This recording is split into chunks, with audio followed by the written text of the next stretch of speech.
बिस्मिल्लाहिर्रहमानिर्रहीम। अस्सलामुअलैकुम students, how are you? I hope you are fine. आज हम अपना लेक्चर नंबर 10 स्टार्ट करेंगे। इसमें आप पेज नंबर 30 देखें, यूनिट नंबर 3 का कॉन्सेप्ट चेक है। इसमें match the definition with the word, write them out in your book.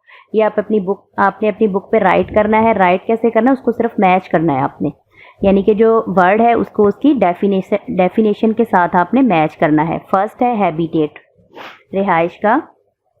इसका आंसर है सेकंड वाला, the natural environment in which a particular animal और प्लांट लिव्स, यानी कि कुदरती माहौल जहाँ पे मखसूस जानवर और पौधे रहते हैं। नंबर 2 है एडेप्टेशन।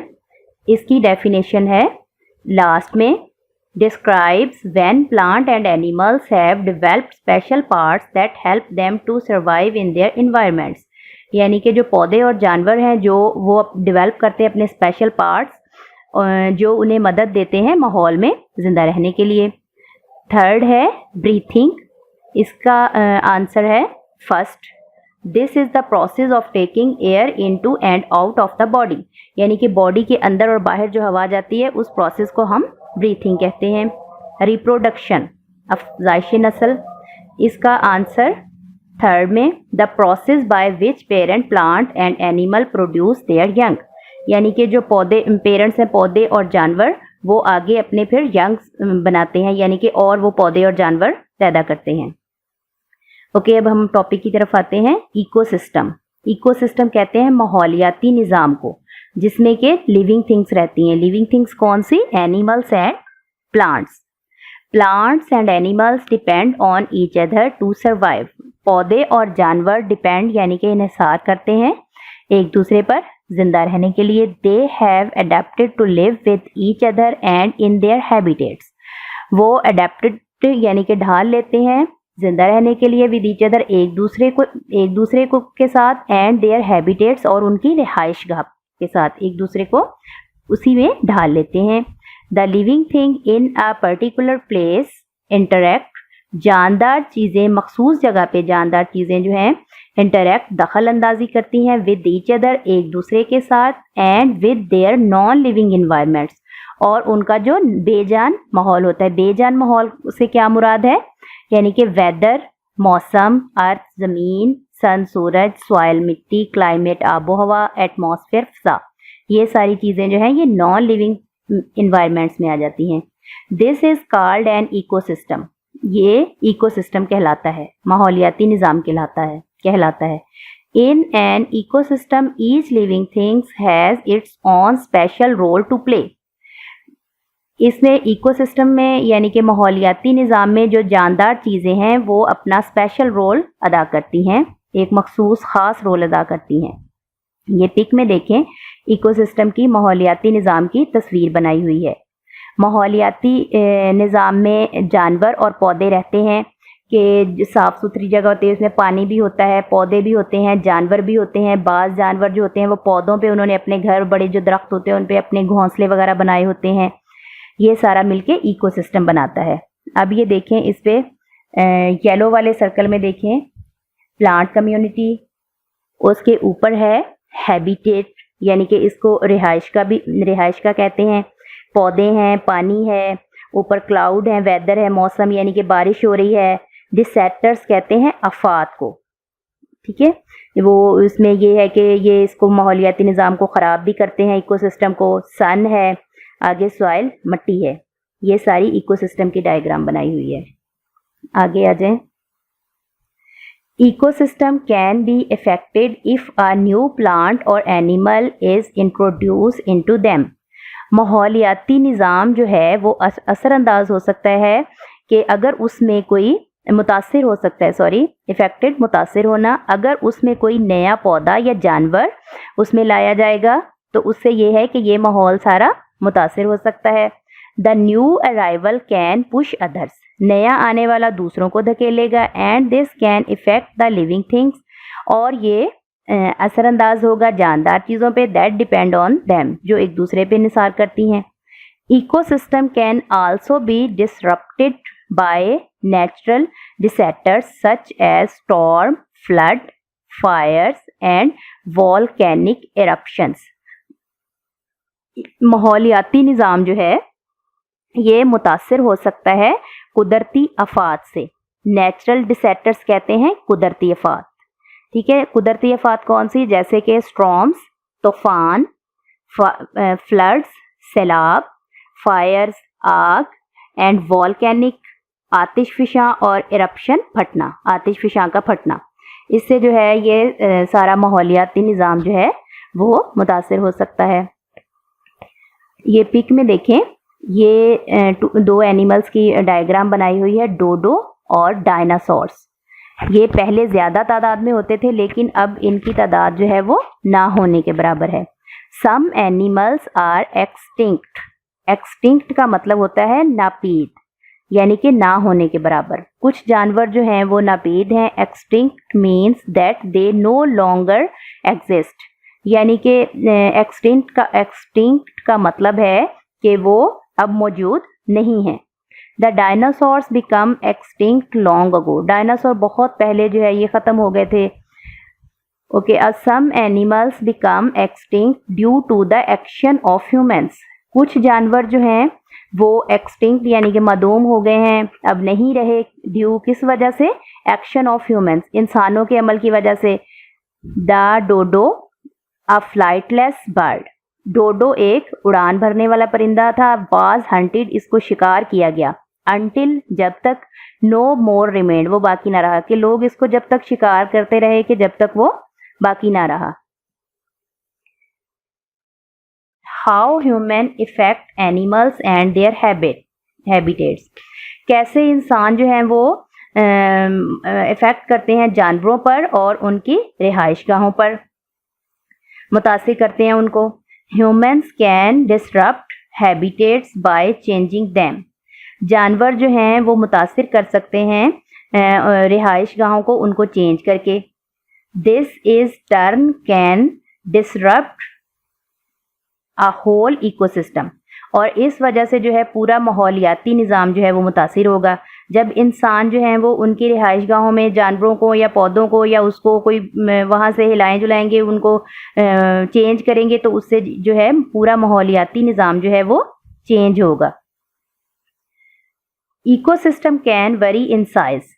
माहौलियाती निज़ाम जो है ये साइज़ में मुख्तलिफ होते हैं. They can be very small, ये बहुत छोटे भी होते हैं. लाइक अ पडल, पडल के जैसे. अब पडल का मतलब होता है जोहड़.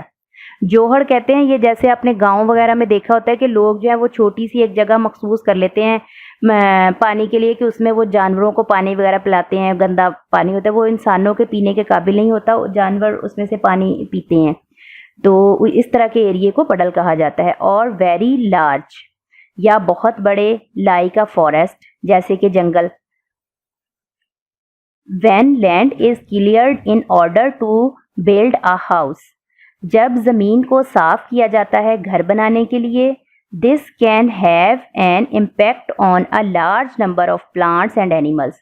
तो ये एक बहुत बड़ी तादाद इसमें जो है जानवरों की और पौधों की मुतासिर होती है इससे. फॉर एग्जाम्पल, मिसाल के तौर पे, small animals loss their homes. छोटे जो जानवर हैं वो अपना घर खो देते हैं. And their sources of food, और खुराक के ज़राए खो देते हैं. कैसे खो देते हैं? क्योंकि उन्होंने जो दरख्त होते हैं बड़े, उन पे अपने घोंसले बनाए होते हैं, अपनी खुराक जमा की होती है, अपने छोटे बच्चे उन्होंने वहाँ पे रखे होते हैं, तो इससे वो मुतासिर होते हैं. They need to find food, उन्हें खुराक की तलाश की ज़रूरत होती है. एंड शेल्टर, और पनाह की. एल्सवेयर, एल्सवेयर का मतलब होता है फिर कहीं और. इन ऑर्डर टू सर्वाइव, फिर जिंदा रहने के लिए वो कहीं और तलाश करते हैं खुराक को और पनाह को. ओके, अब एक्सरसाइज देखें बुक पे. ये ऊपर MCQs हैं, पेज नंबर 33 पे. MCQs मैंने आपको पिछले लेक्चर में करवा दिए थे. अब ये ब्लैंक्स देखें. Fill in the blanks with these words. ये जो वर्ड्स दिए गए हैं इनसे आपने ब्लैंक्स को फिल करना है. वर्ड्स देख लें. Adult, leaves, birds, birth, sense, kitten, snakes. Okay, हमारी फर्स्ट ब्लैंक है. Dash and dash lay eggs. कौन जो है वो अंडे देते हैं? तो इसमें आएगा बर्ड्स, फर्स्ट ब्लैंक में आप राइट करेंगे बर्ड्स। सेकंड में आएगा स्नेक्स, परिंदे और सांप जो हैं ये अंडे देते हैं। सेकंड देखें, a cat gives dash to dash, a cat gives birth, इसमें आप बर्थ राइट करेंगे, बर्थ टू किटन, बिल्ली जो है वो जन्म देती है बिल्ली के बच्चे को। Plants take in air through tiny holes in their dash, इसमें आप राइट करेंगे लीव्स, पौधे जो हैं वो हवा लेते हैं टिनी होल्स, छोटे छोटे होल्स में, जो कहाँ होते हैं, उनके पत्तों में होते हैं। Number 4, plants do not have dash organs, इसमें आप राइट करेंगे सेंस, पौधों की सेंस ऑर्गन नहीं होते।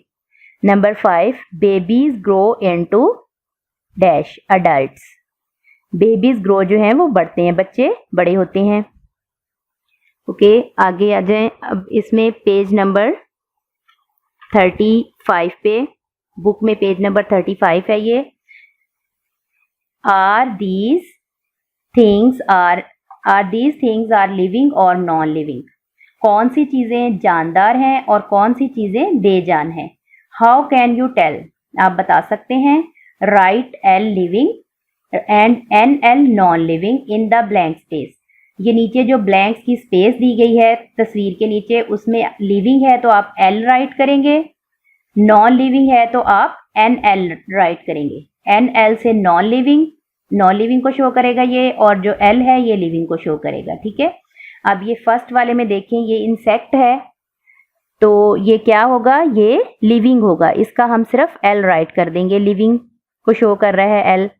आगे है ये प्लांट, ये भी लिविंग को शो कर रहा है, एल राइट करेंगे। आगे बेबी है, ये भी लिविंग को शो कर रहा है, एल। बुक है नॉन लिविंग, इसमें हम एन एल राइट करेंगे। क्लाउड है एन एल नॉन लिविंग। आगे है प्लांट, ये लिविंग है, एल राइट करेंगे। ये इंसेक्ट है, इसमें एन एल राइट करेंगे, लिविंग है ये। आगे बैग है, नॉन लिविंग है, N L. Clock N L non living. Flag non living. Cat living, L write करेंगे। ओके बेटा, ये बुक साइड से आपका काम था। अब ये एक और पेज, ये नोटबुक पे देखें, नोटबुक का काम करें। अब पेज आपने अच्छे से रेडी कर लेना है। पिछले पेज पे हमने यूनिट का नेम और नंबर राइट कर लिया था, इस पे आप यूनिट का नेम राइट नहीं करेंगे। ठीक है, क्वेश्चन 4 से आपने वर्क जो है वो अपना स्टार्ट करना है। क्वेश्चन नंबर 4 देखें, विच flowers show us that plants move, how do they move. इसका आंसर है कि कौन से फूल जो हैं वो शो करते हैं कि पौधा हरकत करता है, और वो किस तरह से जो है वो हरकत करते हैं। Mimosa flower, petals of morning glory and sunflower, ये वो फूल हैं जो हरकत करते हैं। अगले क्वेश्चन का आंसर है कि प्लांट डू नॉट मूव, पौधे हरकत खुद से नहीं करते, यानी कि प्लेस टू प्लेस, एक जगह से दूसरी जगह ये हरकत नहीं करते। बट देयर लीव्स और फ्लावर मे मूव, लेकिन इनके पत्ते और फूल जो हैं वो हरकत करते हैं। Question number 5, what happened to the dinosaurs and dodo, dodo और डायनासोर के साथ क्या हुआ। तो इसका आंसर है कि the dinosaurs become extinct long ago, dinosaur जो है वो बहुत पहले खत्म हो गए, नापीद हो गए। And the dodo a flightless bird was hunted until no more remain, और डोडो उड़ान भरने वाला परिंदा था, इसका शिकार किया जाता रहा जब तक कि वो बाकी ना रहा, ये भी खत्म हो गया। Question number 6, what is ecosystem, ecosystem क्या है, माहौलियाती निज़ाम किसे कहते हैं। इसका answer, the living thing in a particular place interact with each other and with their non living environment, this is called an ecosystem. अब नॉन लिविंग इन्वायरमेंट कौन सा है, इसमें वही जो मैंने आपको पीछे पढ़ाया था, इसमें आ जाता है अर्थ है, सन है, क्लाइमेट और वेदर है, ये सारी चीज़ें जो हैं, एटमॉस्फेयर, ये सारी चीज़ें नॉन लिविंग इन्वायरमेंट्स में आ जाती हैं। ओके बेटा, ये एक पेज आपका बुक का देख लें, पेज नंबर 34, बुक में पेज नंबर 34 है, इसमें देखें रीअरेंज करना है the letters to make 3 living and 3 non living, ये जो ऊपर लेटर दिए गए हैं इनमें 3 जो हैं वो नॉन लिविंग है और 3 जो हैं वो लिविंग है। ये इन वर्ड को आपने रीअरेंज करना है। जैसे फर्स्ट वाला देखें, LABONOL, इसको आपने रीअरेंज करना है कि इसमें से क्या वर्ड बन रहा है, लिविंग बन रहा है वर्ड या कि नॉन लिविंग बन रहा है। तो ये बनेगा नॉन लिविंग, ये बैलून बनेगा। इसको हम नॉन लिविंग थिंग में राइट करेंगे, बैलून, BALLON, बैलून। ठीक है, अब ये देखें सेकंड वाला FARFIGE, इसमें से हमने ढूंढना है कि ये नॉन लिविंग बन रहा है वर्ड या कि लिविंग बन रहा है। तो ये बनेगा जिराफ, ये लिविंग थिंग बनेगी, GIRAFFE,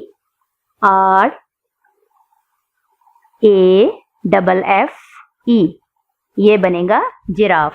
इसी तरह से अब आगे जो 4 वर्ड हैं वो आपने आगे उसमें से ढूंढ के आपने राइट करने हैं कि लिविंग कौन से हैं और नॉन लिविंग कौन से हैं। ठीक है, ये आपका वर्क है, इसमें से आपने ढूंढ के राइट करने हैं। बुक पे ही राइट करेंगे, फिर आप पिक बना के सेंड करेंगे।